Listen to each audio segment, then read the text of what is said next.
Hello everybody, this is Jerry Mateo with Music Marketing TV, and welcome to today's video. Today we're looking at 3 plugins from Denise Audio. We have Bass XXL, Perfect Room 2, and Motion Filter. First thing I'm going to say is that all of these are very touch compatible, which is making me very happy because I use 3 touchscreens. The next thing is each of these plugins gives you very unique and powerful control that you don't see in most plugins of this type. Bass XXL is a very good low-end frequency content enhancer, and it has so many options on fine-tuning the frequency that you select, as well as the types of harmonics that you're going to get.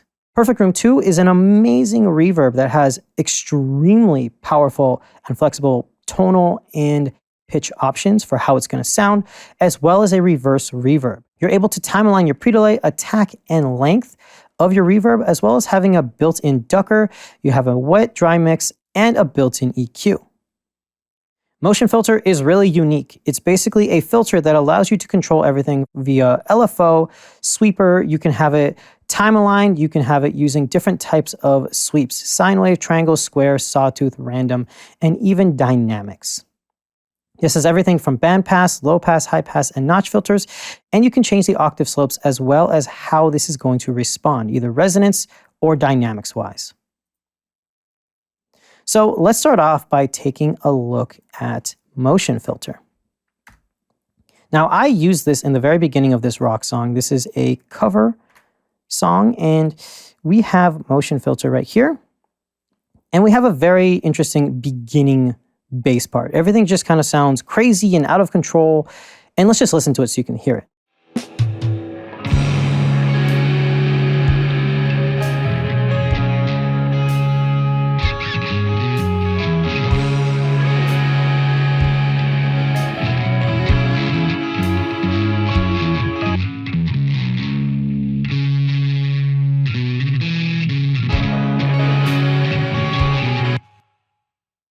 So that's kind of cool. They use a fuzz pedal going in. The bass player is just grinding out some notes. But it's supposed to sound like you're doing something, right? You're definitely supposed to get like an interesting vibe out of this. Well, I found it a little bit boring. So what I did is I utilized Motion Filter, and I have it set to sweeping between 86 hertz and 2.2 kilohertz. I have this set as a resonance from the start point and the end point right here. And this is a dynamic kind of motion. And I have it as a sine wave sweep with a speed of 0.6 hertz at a phase of negative 65%. I have the smooth at 0%, and let's just listen to this.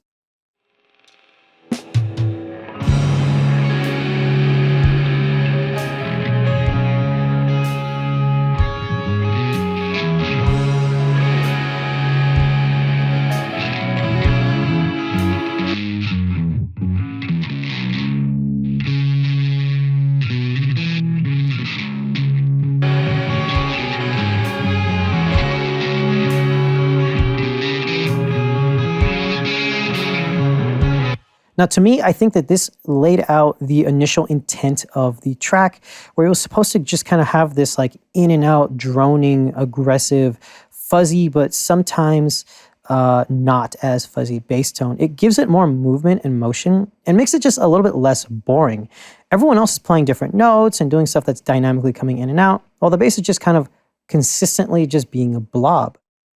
This way, it's adding almost like a wah-ish pedal effect, which I can totally do, but I love it. I thought it was very easy to do and very, very cool. You can do something like a resonant frequency mode, which will just give you how tight this is going to be, and this is going to sound quite different.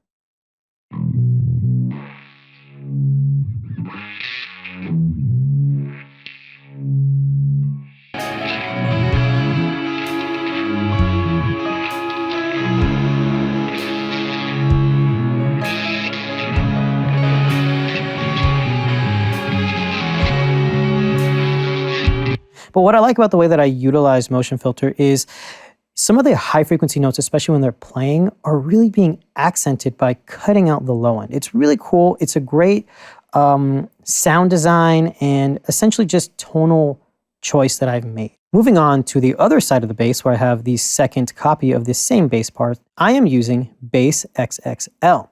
Now the reason for this is because I really like how Bass XXL is super flexible. You can choose by the specific frequency you want to enhance, the individual note, or you can play it using MIDI.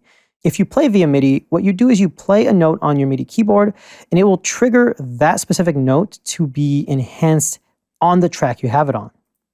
It basically works like note mode, but it changes by your performance. And you could easily just play a MIDI part to it, and it'll follow along at all times. Now, the way that this works is you have harmonics, an oversampling, and a solo mode. So you can hear how much you're boosting those harmonics. You can delay the harmonics by up to 100 milliseconds, and this will give you a cool slapback. And if you're on a stereo track, you can choose to make the signal mono or leave it stereo.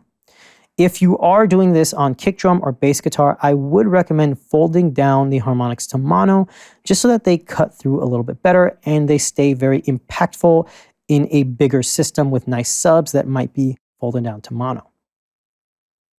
The slope control is how tight is this going to be? Is it going to be nice and loose, or is it going to be like this where it's just a tight cutoff? The range is going to be, again, how big is it going to be? Is it going to be a very small range or a high, long range of octaves to generate harmonics? Now in this preset, I'm not actually using this to give me a lot of low end on the bass. I'm actually using this to accent the upper low end, or I guess the lower mid range of the bass.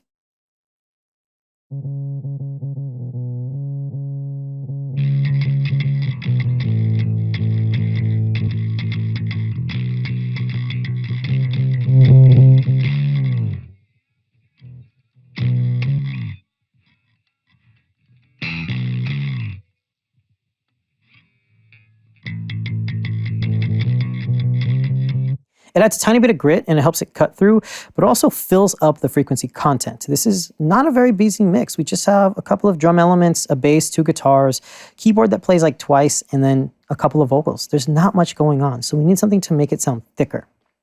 Now, if we want though, we can hear how everything sounds utilizing these controls. So we'll solo it up and start from right here.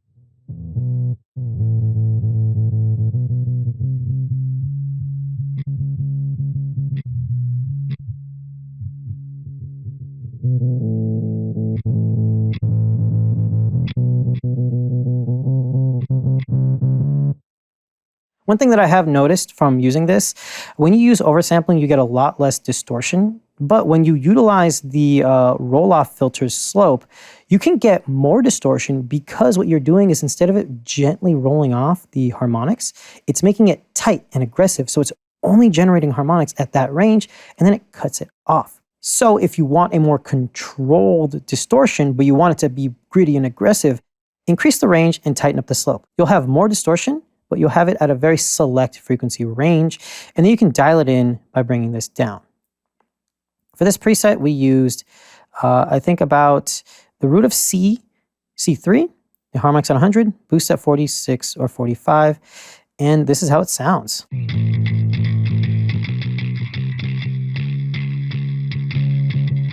Just adds a little bit of weight. It's really cool.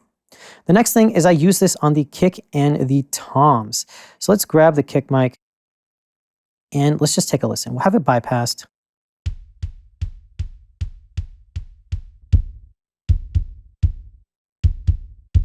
Now, one thing you'll notice is for this, we are not using the note value. The kick drum wasn't tuned properly, so we have to find the exact note that we want to enhance, and I'm using lots of harmonics, oversampling, and I'm boosting quite a bit.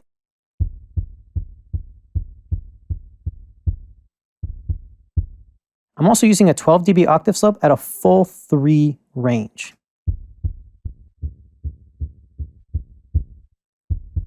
I felt that it gave it the most impact while boosting up the overall tonality.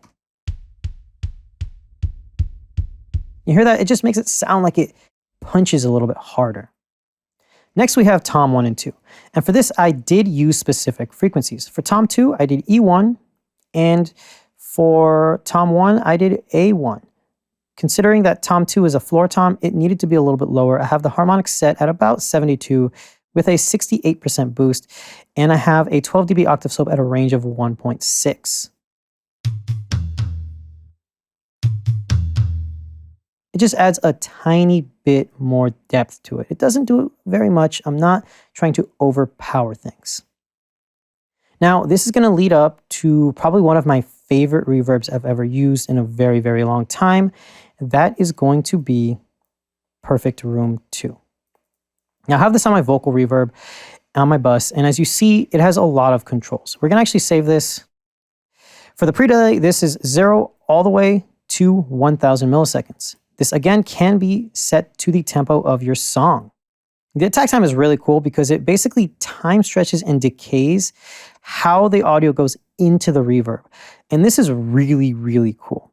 And in my opinion, you really need to hear this. I'm going to put this on the vocal track, just instantiate it as a plugin directly.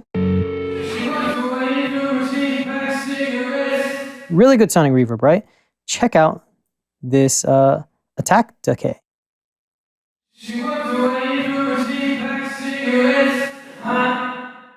More.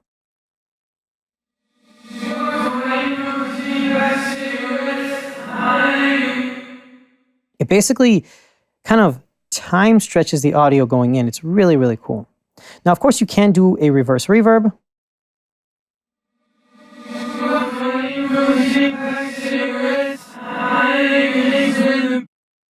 Or you can just change the frequency profile of the reverb.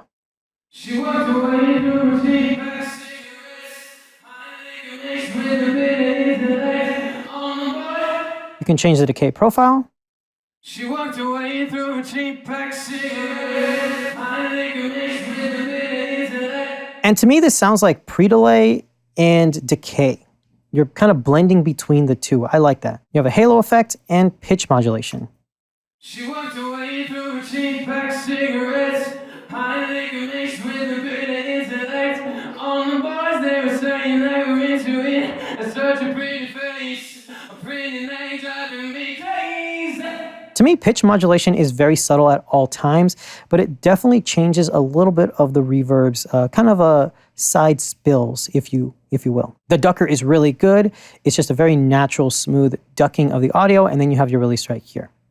Now the EQ I really love. You have a high and low pass filter, you have a high and low shelf, and then this very nice clean sounding mid bell that can go anywhere. Now I really like this reverb. I really do think the name Perfect Room suits it very well. So let's just listen to it on the vocal track as a send. She walked away through a cheap pack cigarettes, high liquor mixed with a bit of intellect. It just sounds so warm and smooth. She walked away through a cheap pack cigarettes, high liquor mixed with a bit of intellect. On the boys, they were saying they were into it. Really cool.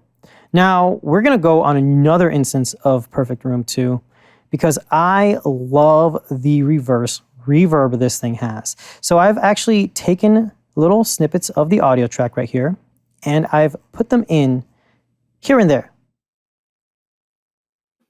New York, baby, I was jacked up. Tunnel foreign noses always backed up. She's alone, she goes on to a cactus. Now, what is this doing? This is essentially being used as a reverse reverb. I have it filtering out a lot of the low end, and I have an attack time that's kind of decaying and stretching the intro of it. I have a very slow length. This is only at about 600, but this can go up to 10 seconds. So let's just go back down. EQ profile set, and I'm using a lot of the reverb tail instead of the pre-delay sound, and that's about it. It just sounds really cool.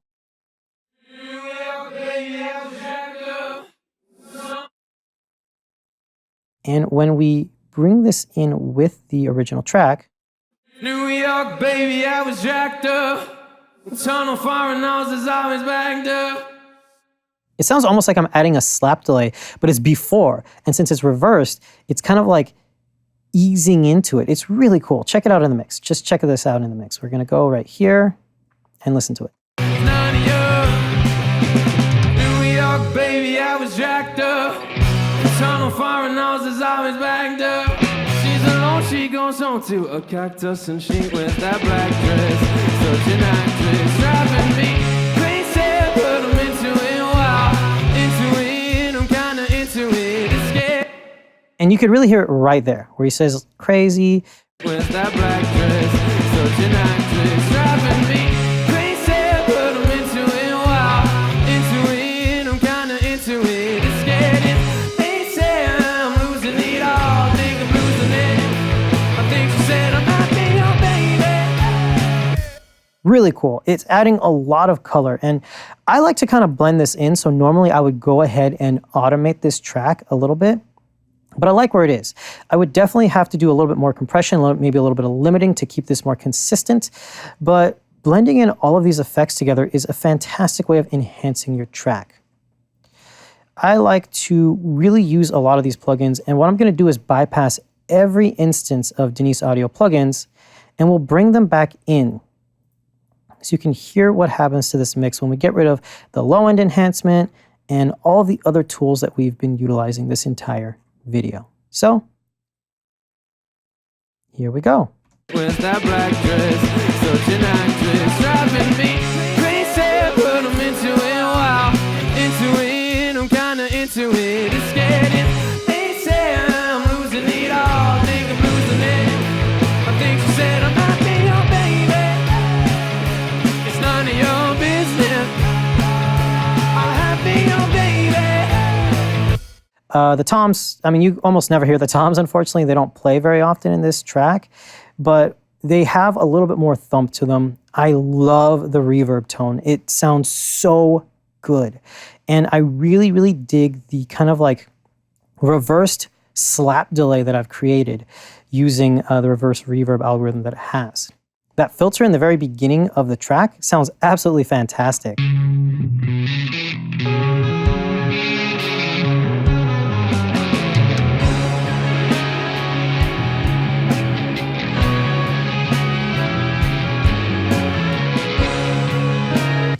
It's just really giving it this nice growl and this cool vibe that I really, really dig. I really like what Denise Audio is doing. I think that they're doing a fantastic job at creating a grittiness and creating a vibe with the way that they're designing their plugins. And they're all very low on CPU. They're very flat on their interface, which I like. And the reason why I like that is because you can use these on touchscreens, and I love touchscreens. Anyway, that's going to be it for this video. This has been Jerry Mateo with Music Marketing TV. Please leave a like, subscribe, and leave comments. If I have time, I will probably respond to them myself. And yeah, I'll see you guys next time. Bye.